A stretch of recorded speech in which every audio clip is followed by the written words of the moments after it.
Hello everyone and welcome back guys to a brand new podcast where today we're back once more with Jamie183 for hopefully one that isn't going to take an hour and a half. Yes, if you missed out on last week's video, we would definitely recommend going back and checking out. We went through every single F1 driver that's raced in Formula 1 between 2010 and the end of last season, and we ranked them. Jamie, would you agree it was very good fun and an absolute nostalgia tour?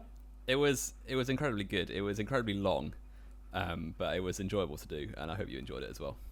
Yes, yeah, we really do. Of course, before we get into it though, obviously if you guys are watching this on YouTube, we are now available on Spotify. There will be links down in the description below. So yeah, if you want to follow us over there, then you can listen to your podcast whilst you're out and about, everything like that. Like we said last time, if you want to hear our sweet voices in the shower for whatever reason, then that's now possible as well.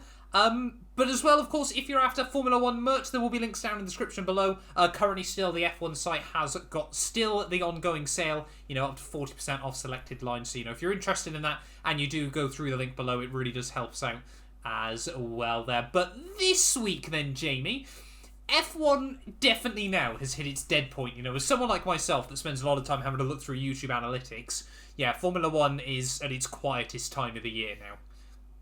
Yeah, like mid-January.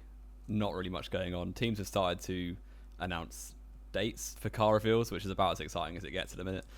Yes, yeah. So yeah, not a lot to talk about, but we're going to find some stuff. We have a chat. We've got a few things we can get through today. Most of it, we'll be honest, is Formula 2 news, but we have still got a few Formula 1 stories as well to go through. I think we're going to dub this the winter rundown, aren't we, Jamie? This week. something along those lines. But yeah, you touched upon it then. We've had, I think, 2.5 technically teams confirmed, haven't we, when their car reveals are going to be. Of course, we're going to be back reacting to those as they happen. Aston Martin first up, then the 17th of February? I don't know. I just saw they got announced. I can't remember the dates. But yeah, it's about a month away, which is already quite soon, because as soon as you get car reveals, you start getting testing, and then it's basically the season. Which is a bit mad. Yeah. Testing's at the end of Feb, isn't it? Yeah, so we're almost there, or maybe not. I suppose it's only been a month since the last race, really, hasn't it? I was going to say, we're halfway through the winter break, so we are slowly but surely getting there. But yeah, Aston Martin, I'm pretty certain, have confirmed their car reveal is going to be on the 17th. Ferrari is confirmed to be the 18th, and then the kind of half one is Alpine, if I remember correctly. But they're only revealing their livery, which, to be honest, yeah, I'm kind of hoping it's exactly the same thing as it already was. And they're running sort of like a mule car, aren't they? And everything like this. Apparently they're going to be running. They're going to be running a mule car for the winter testing, apparently, or summer winter testing, and then the real car is going to get properly unveiled in Bahrain. So, El Plan, Jamie, is that's strange, actually. Either completely screwed, or they've managed to develop a car with machine guns on it that they don't want anyone to see. They're going to do a Brawn GP and rock up to the first race with the quickest car, having done no testing. But I don't know, that's strange. No, Brawn did testing. Brawn did testing. Yeah, the second test, didn't they? Not the first one. Yeah, because they went out for the first lap and went like a second quicker than and suddenly anyone fueled else. Their car massively. Yeah, I don't know. It's strange that they run a mule car, because that sort of indicates that you don't have your car ready, because there's no reason not to test it. So maybe the plan is not going to be too good, but we'll find out. Yeah, and I think sort of the other big Formula 1 news. Right, let's get one question knocked off the bat first of all. All these talks about will Hamilton stay in Formula 1 this year, there's no real debate, is there, Jamie? Of course he's coming back, surely. Yeah. But we're going to completely play down the hype here. Like, it's completely just headline writing, isn't it, by knockoff journalists. So yeah, he's absolutely going to stay. I think Martin Brundle said on Sky, like, he doesn't buy it at all, and I don't buy it at all either. No, and when Sky are the ones that seem to be fueling the fire a lot of the time. Yeah, it's going to happen. He'll come back, because the FIA will do their investigation stuff that's happening as we speak, actually, that's going to be finished in like 3 weeks. Yeah, no, it's not going to be finished in 3 weeks. It's going to be it's going to be confirmed on the Thursday before Bahrain. Oh, that was a lot longer than I thought. Yeah, basically what they're trying to do is there's this whole thing, isn't there, now between Mercedes and Hamilton versus the FIA over this. Hamilton said he might have a sabbatical depending on what the decision is. So the FIA have turned around and gone, well, you can't really take a sabbatical unless you're already in Bahrain, because that's when we're announcing it. Yeah. And he's got to do a full winter of training at that point. There's no point backing out. Exactly. On the one hand, fair play to it's quite smart the from FIA. The FIA. They've done everything they need to. On the other hand, it goes to show just how big Hamilton is in Formula One, that they're having to get to those sorts of levels. Because let's be fair, Hamilton is by far and away the only driver you could argue is bigger than the sport. Yeah, for sure. Like Richard, for sure. No, you make the joke every single week, and it's still never been funny. Yeah, like he's got such a reach, like so far beyond F1 fans. So if he was to take a sabbatical or quit altogether, it would look horrendous on F1. But I don't see it happening at all. I think he'll be back on the grid.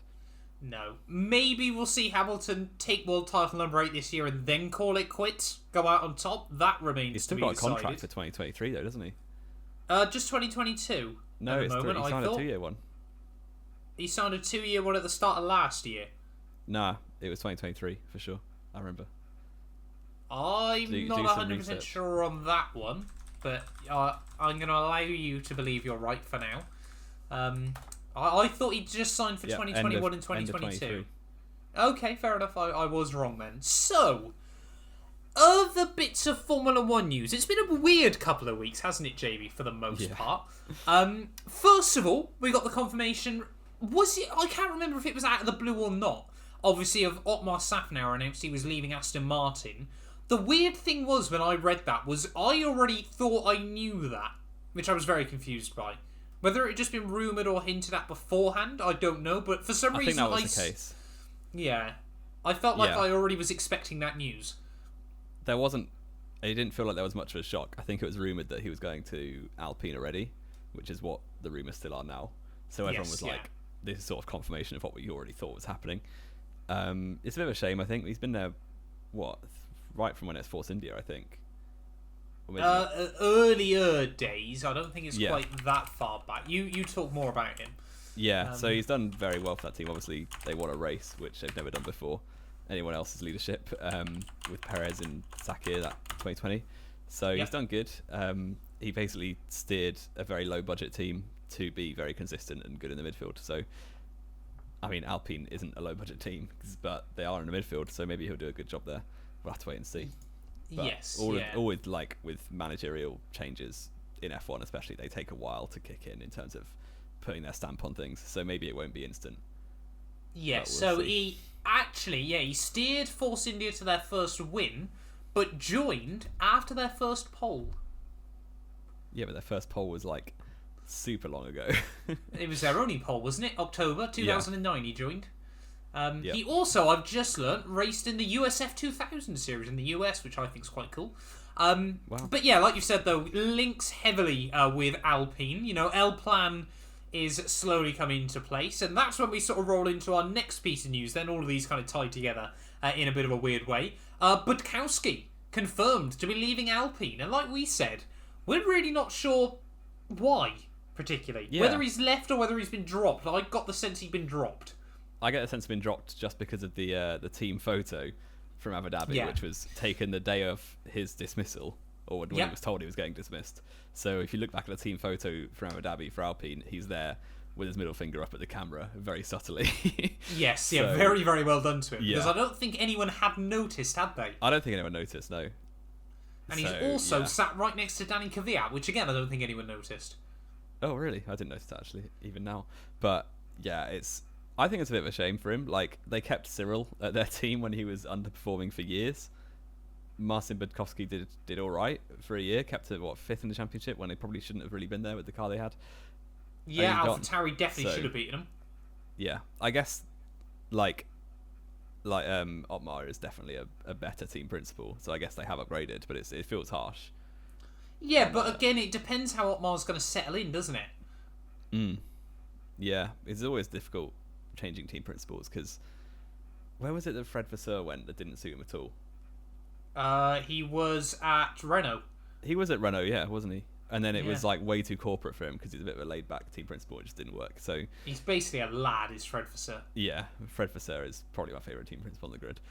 And not just because he gave Guan Yu Zhou a drive. Yeah. Yeah, I don't know. It will be interesting to see how it works out. But I think they're in safe hands with Otmar Safanow. He's a very good team principal. Been around the block. So I'm sure he'll do a decent job. Yeah, and I'm just sort of thinking about it. This will be the first time, of course, Otmar's been in charge of a team that also sorts out their own power, which will be rather interesting. Obviously, I'm not 100% sure how much he'll have on that. Because they're in theory the engines and the actual team is in Enstone, so I imagine he's just in the Enstone lot, isn't he? Probably, but I'm sure he'll sort of have to see some of it going on as well behind the scenes. We also then got confirmation this week, and we're not going to make any jokes about this, Jamie. We're going to keep it professional. Mike Krack has been confirmed to Aston Martin. Yep. Straight faces, people. Like, straight faces. You'd go by Michael, wouldn't you? Why is he named? You'd have to go by Michael, what surely. A clown. I mean, his childhood must have been awful. Yeah, it's they've completely lined it up for him to be laughed at all year, unfortunately. I've never heard of him before. He's been promoted from within, hasn't he? Yeah, and this is the thing, isn't it? You just know at some point this year, Croft is going to go, let's go speak to Mike Krack. Yeah, and it will be memed into oblivion. Oh yeah, it's going to be a horrendous year for Formula One. But yeah, let's have a look. So he was originally at BMW for a long time. It's a strange appointment. I mean, it's probably, I guess at Aston now, you have to do a lot of like networking with the actual car company, so if he knows them quite well, it's probably quite a good appointment. But like in terms of F1, I don't think he's got much history. No. So he's he was in charge of German, so BMW's Formula E, GT, and IMSA programs, which to be fair, they've done pretty well. And he was also overseeing their expansion into the new LMDH category. Which again, I think we're going to see Robert Schwartzman there next year. Anytime I mention LMDH, I have to bring up Robert Schwartzman. I just think it's going to be the way he goes. Yeah. But, I mean, he led BMW to some pretty good success in Formula E. Their GT and IMSA programs, they've gone... Obviously, I'm saying all this because I know you'll have no idea. I don't know what you're talking about. You just said let They've ran different cars in those in recent years, between like the M6, the M8, and GT3 and GTE for years. Is that the big one? The M8 was the big meme car, yeah. But then since then, they've actually gone... the M8's still in GTE, but they've now gone to the M4 from the M6 in GT3. And they've always been competitive cars as well, helped by BOP. But BMW, have certainly done pretty well there. So I feel like he will kind of be a bit like Otmar, where he goes in and he's still able to get a lot out of the team. And maybe BMW power back in Formula One? Oh, there's rumours, isn't there? So we'll see, 2025 or 2026, depending when the rules come in. Could we see, BMW Aston Martin closer and closer ties? Are Aston Martin owned by them? I don't think they are. Who owns Aston Martin? Are they not owned by a bigger team, bigger company? Isn't it Jaguar, or is it? They're in the same umbrella group as Jag, I think. Possibly. Yeah. They're actually their own thing, Aston Martin still. They are still their own thing, are they? They're hanging on by a thread. Surprising, yeah. Well, it's because obviously Strudovic put all that money in, I would have thought, behind the scenes. But yeah, to sort of round out this sort of weird little rumours and stories and team managers getting sacked, then of course, like we said, Otmar is linked to go into Alpine.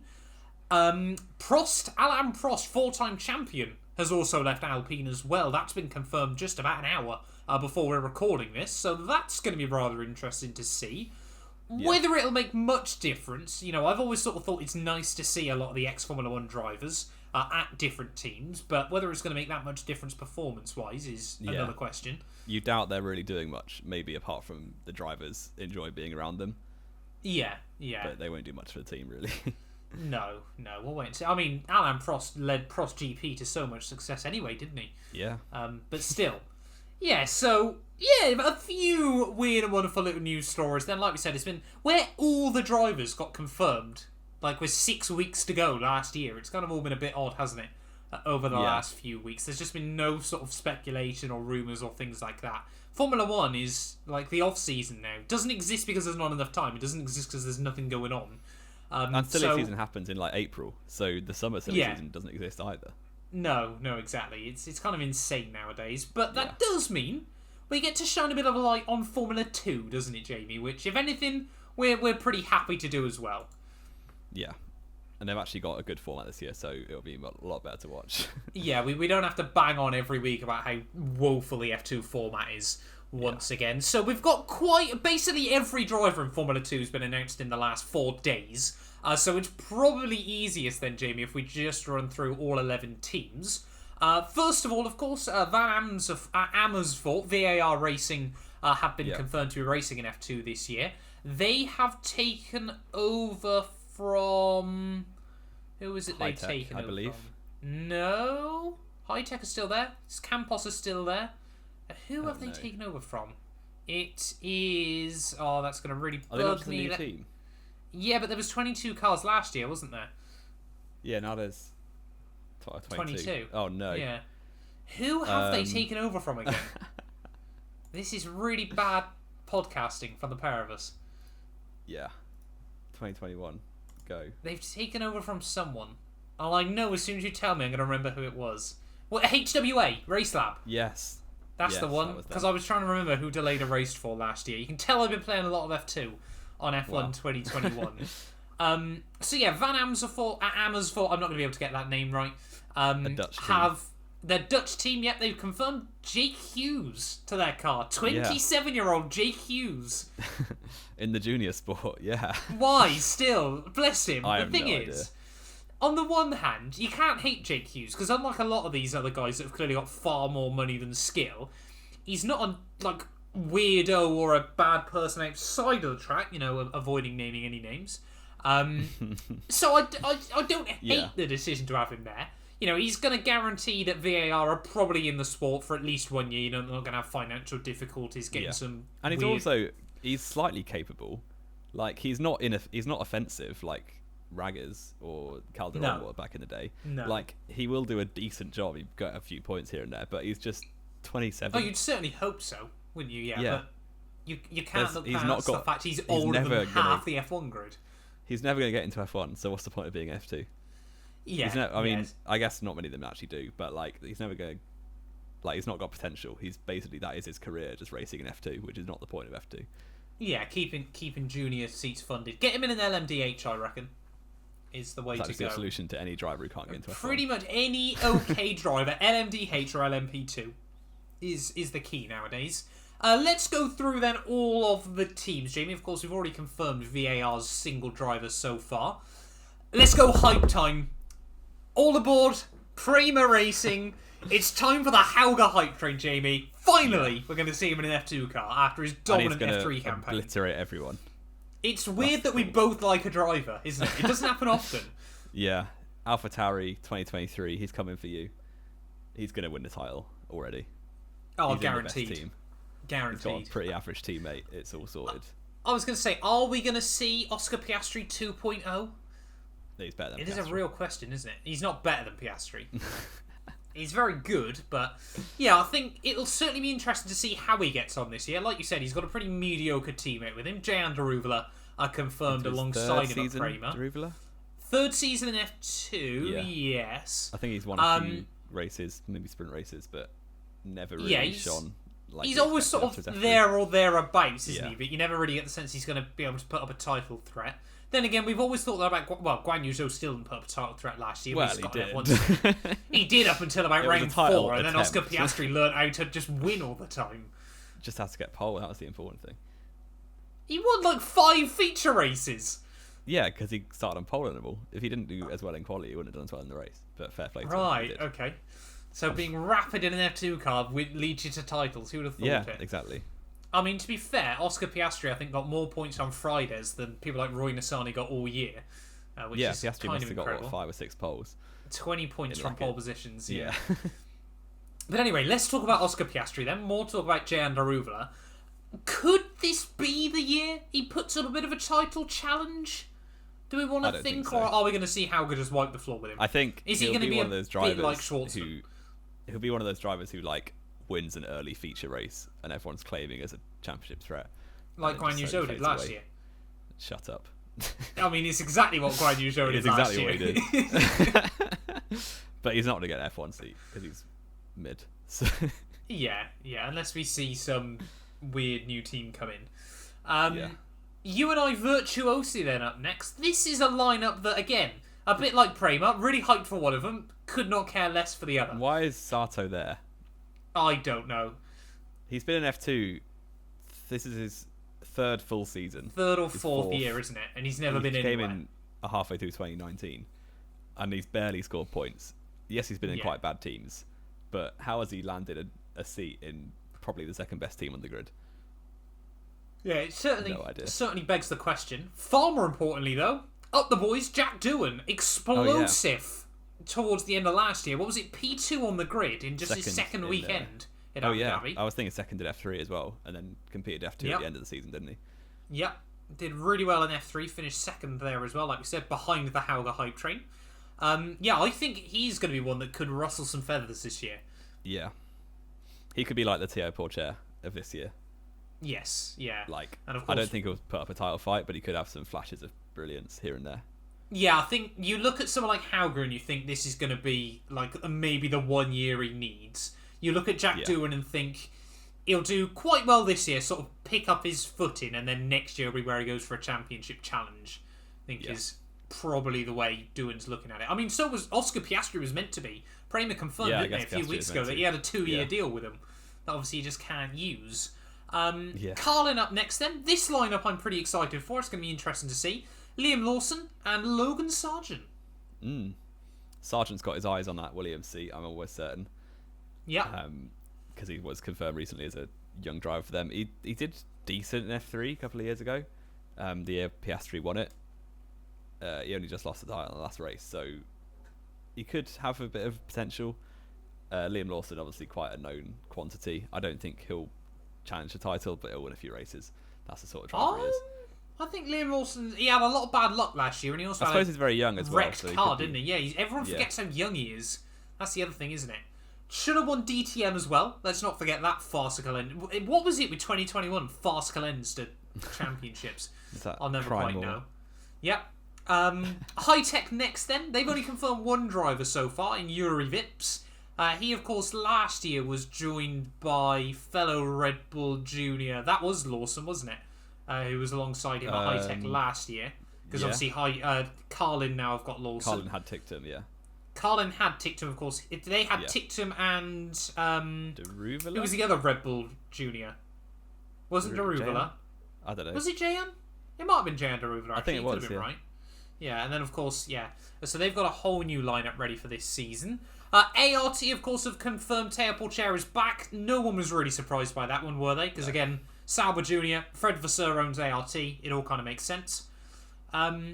He's got to put up a title fight this year, you'd think. Yes, yeah. You want to see it happen this year, don't you, for Théo Pourchaire? Not that if he had to do a third season, it'd be the end of the world, because, again, he is incredibly young. Super young, but it's like... It's quite easy when you're that young just to constantly be okay and never actually improve. You see it, and then you look at Jay Hughes. Yeah. So it's sort of, you got to see a step, I think, this year from Pourchaire. Although he did do 2 races with injuries last year, so maybe cutting some slack. Yeah, I think if we see Théo Pourchaire picking up a couple of early race victories, then he's definitely going to be within a shout at a championship this year. MP Motorsport, another team that I feel, Jamie, looking at it, could spring a surprise with Drogovic and they're a bit interesting, aren't they? Drogovic was in there in his rookie season, did really well, and then went to MP. It didn't quite work. He went to Virtuosi, didn't really work out, and now he's back at MP. So it could be a good place for him. Novalak, I've always rated quite highly when you watch him in F3. He was always like the quickest of the drivers who wasn't at Prima, wasn't he? Was he Trident last year? I think he was Trident, which so with Jack Doohan, F3. But he won F3 last year. Yeah, I guess they did actually, because the other 2 Prima drivers were horrendous.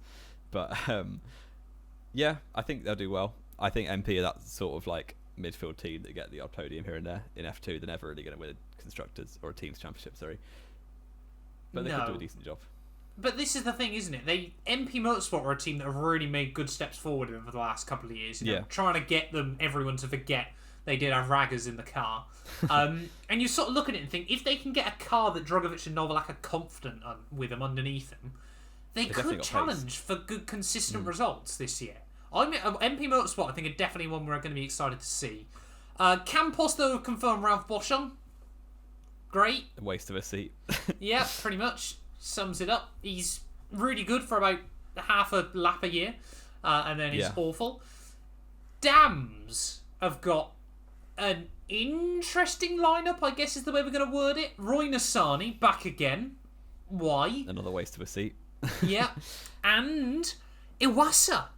A bit of a surprise one for me. I don't know much about him. Wasn't he quite average in F3? He was F3 last year. Let me just see if I can get up the results. He was 12th in F3 last year, so not particularly great. I think you always see this with Red Bull when they've had Honda. They like to have a Japanese driver in their academy, which obviously means they're going to get rushed into places they shouldn't be. Say, is he going to get the Tsunoda treatment? I don't think he'll get to F1, but his F2 might be the Tsunoda treatment. You never know. The thing is, if this year he just sort of gets his foot and he gets confident, next year he could be a good challenge. Yeah, you never know. Not quite the same rise as Tsunoda, but still, you never quite know. An interesting lineup there. Not a huge amount of potential on paper, but could spring a surprise. And I think that is all 6 of the Red Bull Juniors confirmed for this year. Dennis Hauger, Jay Anderuvala, Jack Doohan, Liam Lawson, Yuri Vips, and Iwasa. All confirmed. Yeah. Red Bull fighting are for pumping some money. 2 seats.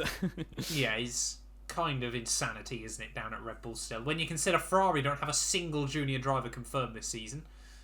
Arthur will be there, I'm pretty sure. But will he? He's only. I thought he was basically guaranteed to be racing in F3 again.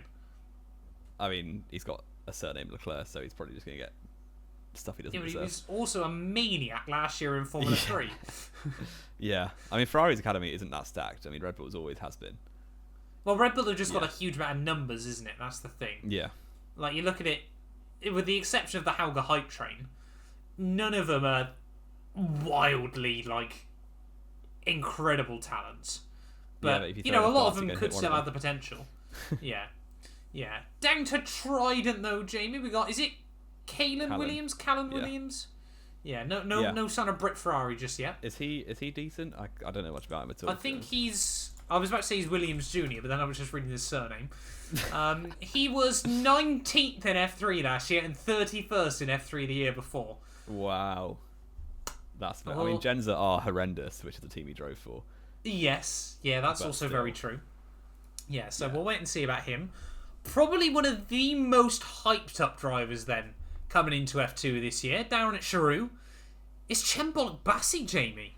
Yeah, that's very cool. I mean, obviously F1 Esports basically had nothing to do with his promotion to F2. That is something we need to make very clear to begin with. As much as Formula 1 like to claim it has, Chem has been racing Formula 1, well, not Formula 1, but obviously racing real-life go-karts and things like that for his entire life. F1 Esports was just another way to keep on top when money's tight. Yeah. So, I mean, very well done to him. I think it's really cool that he's there. Yeah, because was he meant to be racing F3 last year, or have I got that wrong? I think he was. Because he did Formula 3 Asia last year and came 9th. Then did that on Joe one? Just remind me. I think it was the one Joe went in just to beat up some kids who've never driven an F3 car before. Yeah, get those super license points. Yep, secure the bag. Euro Formula came 5th, and then he did some GT4 racing as well as European Le Mans. So you can't really always get too much information from those sorts of things. But yeah, I really like Chem. Don't get me wrong. But perhaps a year in FIA F3 might have been good for him first. It's a big step up, isn't it? It is a big step up. I don't think he'll embarrass himself. But he's a very capable driver from what we've seen. But it's unlikely it'll be a few points here and there. Yeah, he won't be mixing it with the Haugers and the Porsches, I don't think. Yeah. But then again, we love it when people prove us wrong. Again, we've kind of got to remember as well, although, he's obviously had a very difficult journey to this point. He is 23, I want to say. Almost 24. Yeah, he's 24 in a couple of weeks. So it's unlikely that he'll make F1, in my opinion. Yeah. But you never know. Not optimistic, I'll be honest. But, like we said, Chem, if you can surprise us this year, I'm more than happy to back you all the way. It's fair to say as well. But yeah, I think that, because we already mentioned Jake Hughes, haven't we? That rounds out F2 news for 2022, Jamie. There's still a few seats left to be confirmed. What have we got? 1, 3, 6 seats left. Any obvious choices for people that need to be coming back? Looking at it? I mean, a lot of the ones last year at the top of the championship said they weren't going to come back. Yeah. So, who's the highest returning driver at the minute? It would be Porsche, wouldn't it? I think so, yeah. Yeah. Yeah, Derulo finished behind him last year, didn't he? I mean, Richard Verschore's not there yet, but he's always sort of struggled with finances and getting passed around a bit. But hopefully he's a good driver, so I hope he gets on the grid. Yeah, he can certainly spring a bit of a surprise, isn't it? This is the problem. Obviously, Guan Yu Zhou has made it to F1 somehow. Piastri hasn't made it to F1 and can't race in Formula 2 again. F2 because he won. Schwartzman's been in F2 for too long, so he didn't really want to do another year there. Now, obviously, again, like we know, he's off to the Ferrari LMDH program. So yeah, we're kind of going into a weird year, aren't we, in Formula 2? Yeah, there's a lot of potential for another rookie champion, I think. Yeah. I think if I was to pick out a favourite, I'd probably say Hauger or Porsche. But I would back Hauger. Yeah, you'd want to be thinking sort of the guys that need to be up there are going to be Porsche, Hauger, and I'd love to see Lawson battling right there as well. If Carlin can give him a good car, then fingers crossed he'll be right there as well. But like we said, Drogovic and Novalak could spring some surprises. Iwasa might do something. We're not so sure about that one. Let's not get our hopes up too high. But yeah, exciting times in the world of F2. Formula 3 then, Jamie, no, we won't go into that today. We might have to save that for another week. There's just too much to get through, isn't it, when you start looking all the way down. I mean, it's nice to see, Juan Manuel Correa's been confirmed again. Oh yeah, and Britt Ferrari's been confirmed as well. Britt Ferrari's going to F3 as well, so we're going to be watching him closely this year. What's his actual name, sorry, again? Ollie, is it Caldwell? Ollie, no. What's his name? Ollie, no. I'm going to search Britt Ollie Ferrari. Bierman. Ollie Bierman. Yeah, that's the one. Yeah, we can slowly remember who's racing where. Oh, that was what I wanted to say to you as well quickly before we finish off. Italian F4 has got a new team this year, and their name is Cars Racing. Oh yeah, Cars what a name! I've got some breaking news from the world of Twitter. Oh, is this live action news?